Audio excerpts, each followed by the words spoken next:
Pemirsa, banjir di kawasan Jakarta masih terjadi hingga malam hari ini. Kita sudah terhubung dengan jurnalis Metro TV Rifki Davis dari kawasan Rawajati. Rifki, bagaimana kondisi banjir di tempat Anda melaporkan saat ini dari kawasan Rawajati, Jakarta Timur?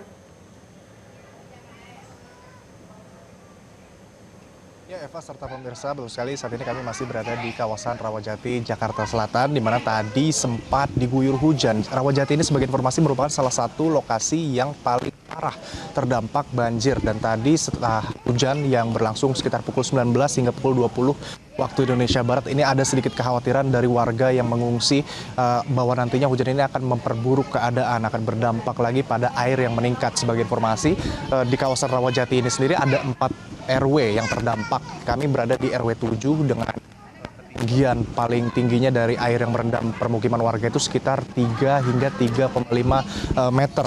Dan ini merupakan salah satu posko pengungsi yang ada di RW 07 Rawajati, di mana ada 3 titik sebetulnya posko pengungsian yang ada di Rawajati. Ini merupakan salah satunya, yakni Puskesmas. Dapat dilihat sendiri bagaimana warga pengungsi yang saat ini ada di posko Puskesmas. Tidak banyak kegiatan yang dapat dilakukan, memang terutama malam hari dengan kondisi yang cukup sederhana, beralaskan terpal, kemudian juga dengan alas tidur yang seadanya. Ini para warga berusaha untuk bertahan di tengah kondisi banjir yang kembali melanda setelah sekian tahun ke belakang sempat dilanda juga, tepatnya pada 2020. Ini kemudian juga ada bantuan-bantuan yang sudah terkumpul dan nantinya siap untuk didistribusikan. Untuk di RW 7 sendiri ada 4 RT yang ada di dalamnya, sehingga nanti warga dari RT itu akan berkoordinasi dengan pihak RW untuk kemudian mendata kebutuhan apa saja yang akan disalurkan sesuai dengan keperluan dari RT-nya masing-masing. Dan selain itu kami juga saat ini sudah bersama dengan Ketua RW 07 Bapak Susilo untuk mengetahui lebih jelasnya bagaimana kondisi warga pengungsi yang ada di posko Puskesmas ini. Selamat malam Pak Susilo. Bisa dijelaskan sedikit Pak bagaimana kondisi secara umum warga di posko RW 7 ini? Ya, baik, selamat malam. Secara umum warga di RW 07 mengungsi di 3 titik ya. Yang pertama kita lihat di sini ya, di tempat pengungsian ini pos induk ya. Pos induk ada lebih kurang 300-an warga yang mengungsi di sini. Kemudian ada juga di satu titik di Ruko ya, di samping Kalibata Raya. Itu ada 2 posko di situ untuk 2 RT. Yang terakhir tuh ada di gedung BPK ya, di RT 6. Itu ada juga warga lebih kurang 300-an yang mengungsi di sana. Dan alhamdulillah dalam pengungsian sih tidak ada yang sakit ya. Kalaupun ada yang sakit, memang sebelum banjir kondisi memang kurang baik. Tapi alhamdulillah dari tangan langsung di puskesmas yang kita ada. Sambil ya. melihat ke sini Pak. Oke. Ini kan kondisinya cukup sederhana ya Pak. Ya, sederhana. Warga yang mengungsi di posko induk Puskesmas RW 07. Namun ada ini nggak Pak, kebutuhan-kebutuhan yang masih menjadi kendala yang masih dibutuhkan oleh warga-warga di posko 07 ini Pak? Ya. Jadi secara umum kebutuhan kita sudah mencoba menginventarisir ya. Kebutuhan-kebutuhan sangat mendesak itu terkait dengan kebutuhan untuk anak-anak balita ya. Kemudian untuk orang tua seperti pakaian dalam ya, pampers itu untuk anak-anak balita, untuk anak lansia, kemudian pakaian-pakaian layak pakai lah ya.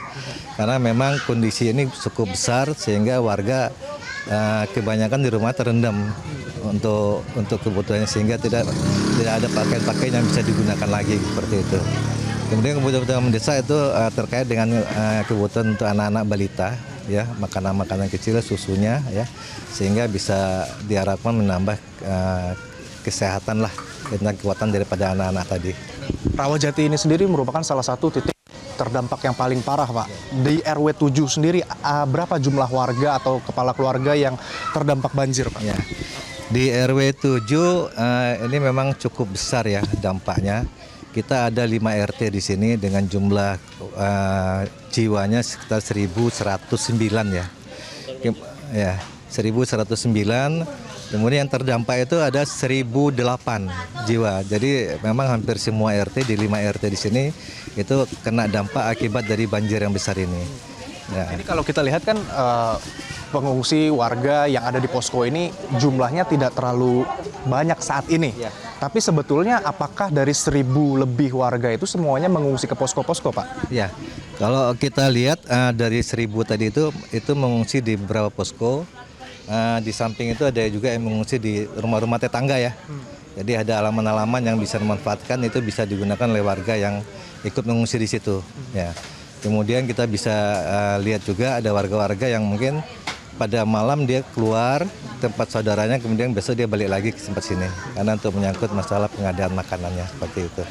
Ini kan hampir 90% lebih rumah warga terdampak di RW 07. Kemudian tadi Bapak jelaskan juga masih ada warga-warga yang tinggal di lantai 2 rumah masing-masing. Kalau dari RW sendiri itu ada imbauan nggak sih Pak? Apakah harus ke posko atau bagaimana Pak? Sejak kejadian kemarin ya, kita udah mengimbau juga warga-warga yang ada di lantai 2 supaya bisa dievakuasi untuk ke posko. Karena kita lihat kondisi air itu makin meninggi. Ditambah kejadian untuk hari ini, air yang kemarin belum surut, namun kondisi banjir pada hari ini dengan ketinggian siaga di Katulampa dan Depok sama besarnya dengan kemarin. Dan alhamdulillah dari informasi yang kita dapatkan, itu semua warga sudah siap dievakuasi dari tempat lantai 2 dan sudah kembali ke posko masing-masing lah, seperti itu. Terima kasih Pak Susilo atas penjelasannya. Itu dia tadi pemirsa penjelasan langsung dari Ketua 07 yang menjelaskan memang kondisinya masih cukup sederhana di posko-posko pengungsian, namun ada 3 titik posko yang artinya dari 1.000 lebih warga tersebut itu dibagi ke 3 posko untuk tidak terlalu penuh di satu poskonya. Ada beberapa kebutuhan juga yang masih mendesak dan diharapkan dapat untuk donasi dari berbagai pihak. Beberapa bantuan dari BNPB juga kita lihat sudah ada. Namun yang jelas memang semua pihak ini berharap agar banjir yang terjadi di RW 07 ini dapat segera surut, dapat segera pulih agar nantinya warga dapat kembali ke rumah masing-masing. Siap, terima kasih. Untuk sementara demikian kembali ke Anda di studio. Terima kasih Rifki Nafis untuk informasi Anda.